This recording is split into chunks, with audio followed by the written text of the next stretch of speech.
Good evening, friends. Mark Holmes here. As always, thank you guys for watching, commenting, subscribing, and being part of the Joe Boo Sports Report.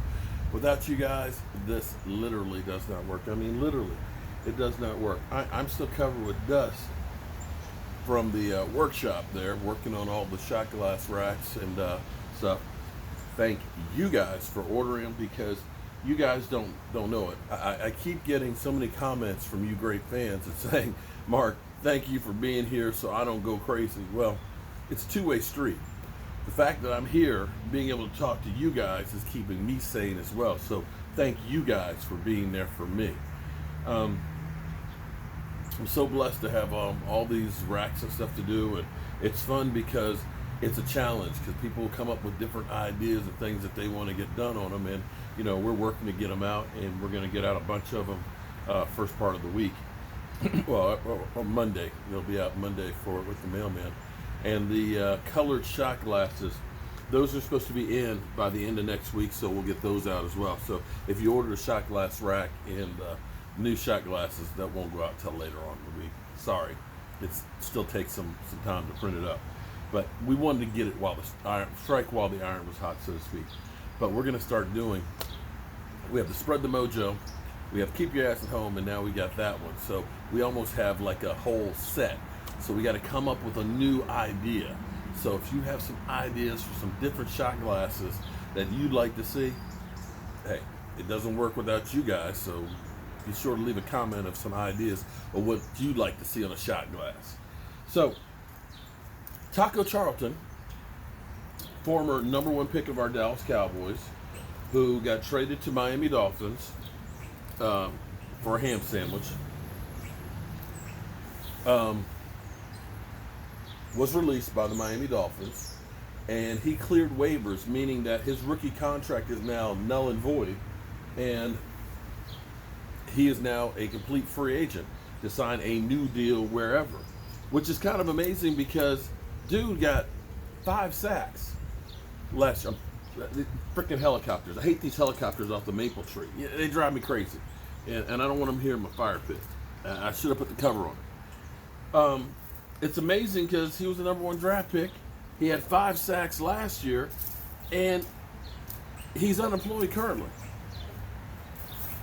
That's kind of amazing, at least in my mind, that nobody picked him up off of waivers because he was still on his rookie contract, although it would have been the 5th-year option on it, which probably would have cost him a little more, but now he's free to go wherever somebody wants to sign him.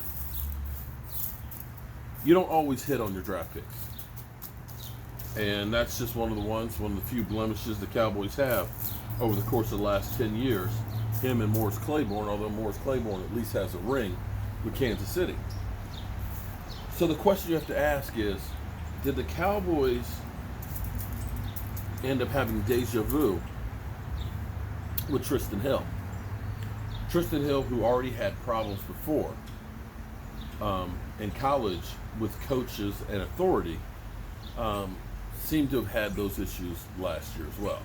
We famously heard after the fact that when Isaiah Thomas came in to talk to the team about what it took to be a champion, dude was sleeping. And he finally got sent home by Coach Garrett because he was late to practice. So finally, at least they said enough is enough. And as you look at make up this team, getting Gilmore, which is amazing. I still can't believe we got Gilmore. I'm sorry. I am so pumped about Neville. I mean, I can't even speak right. I can't even say his name right. This brother, the Canadian bulldozer, man. This guy has got an engine. I mean, he got the diesel engine up in there. He's 6'2", 305 pounds, and you know the NFL gonna put some more beef on him. You know he's gonna put on about another 10, 15 pounds of muscle. And this guy was running a 4.7. He's gonna be a beast. But you look at all the pieces that the Dallas Cowboys have on that defensive line right now. Because you got Dontari Poe, you've got Antoine Woods, who hasn't signed his tender, but basically it's like either you play for the Dallas Cowboys or you play for nobody because it's a restricted tender. He'll sign it eventually. You got Tyrone Crawford. You got Gerald McCoy. You're probably going to get Aldon Smith. You're going to get Taco Charles. Oh, excuse me, not Taco. Randy Gregory. And who am I missing? I'm missing somebody else. Armstrong? Tristan Hill may go the way of Taco Charlton. Musical chairs is what the defensive line is going to be. And right now, they're running out of seats. And as you start looking on it, you hate to give up on a guy who was a second-round pick, be it a late second-round pick, but if the dog don't hunt, there ain't no point in taking him out on hunts. It ain't going to work. And if the water is already fouled, you know what? It might be better to move on. It sucks when you draft a guy and you get nothing from him, but it's even worse when you keep spending resources on them to try and be something that they're not. One of those things. If you're going to get a divorce, better to get divorced early. So we'll definitely be talking about that tonight, as well as Dez Bryant, who believes that his career was short-ended because of politics.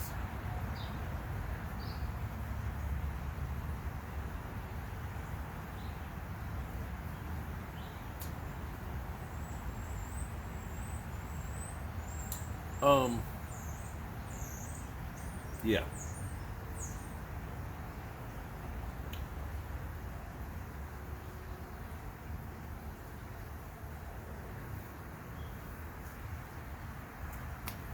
I got nothing.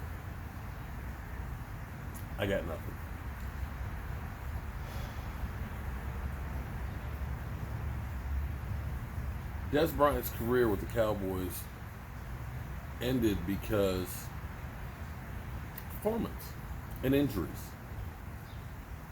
I don't believe that it had anything to do with politics. I believe that the bottom line was when you had the Seattle game where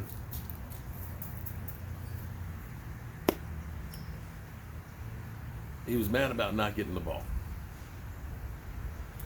And I blame the coaching staff as much as I do Dez Bryant. Because, see, this is where coaching comes into play. Derek, who's working on my website, okay? Here's what you got to understand. I'm getting closer because it's getting windy out. I said to Derek, because Derek is working on my website, right? He's explaining all the stuff, and I'm just sitting there looking like Fido the dog. That's just looking at you, speaking to him. It's like, I don't know what you're saying. And it's like, listen, I said, Derek, I'm going to be like a CEO. Most CEOs have no idea how you make the sausage. They don't know what goes in it. They don't know what proportions. They probably don't even know what kind of meat's in there. But what they do is they put people in position to succeed. And it's your job to give the pep talk to the troops. And see, when Dez Bryant was over there melting down, that's when coaching comes about. Where you go to that guy and you say, hey man, listen, what's up? Yo man, we didn't get here without you. Understand, we're going to fix this. We're going to take care of business. Because that's where you take a negative and you turn it into a positive. But see, whenever there was anything like that with our team, we always went the other direction. We kind of said, oh, what's something going on? That's what we used to do. And so when you had that meltdown, you remember Dez Bryant sitting there on the sideline, no helmet, just like by himself, and then sitting on the bench, stewing, with nobody around him, and then gets the ball and fumbles. You look at situations like that. You look at injuries, because the problem is 2014, beast, incredible. After that time, It was always nagging injuries after nagging injuries. So we've got 6 years, 5 years, 5 years of injuries. And even when he finally signed with New Orleans, Achilles tendon. Players, and this is where you Eagles don't seem to understand. Once you start getting injured, you continue to get injured. You don't get a whole bunch of injuries and get them out the way, and then all of a sudden, then I'm healthy for 10 years. You continue to get more and more injuries. And that's the Carson Wentz syndrome. That's the problem that you guys have. So I don't think it was really politics that got Des Bryant out of there. I don't. Jerry Jones loves him like a son. But we'll be talking about that tonight too. So I'm going to go up here and I'm going to cook some dinner. I'm going to take a shower and get this dust out. And I'll see you at 9 o'clock Eastern. Oh, and I'll throw some more paint on some more of those racks. So that way tomorrow, some will be ready to be packed up to be shipped out. Whew. But I thought I'd come down here. And I need to pull some more of these damn Eagles. Look, these damn Eagles. Look at that. Weeds. That's what you guys are. Weeds. Everywhere I look. God darn weeds. Eagles. Tired of you weeds. I thought I'd come down here. Catch my breath. Whew. And talk to you guys. I'll see you tonight. 9 o'clock.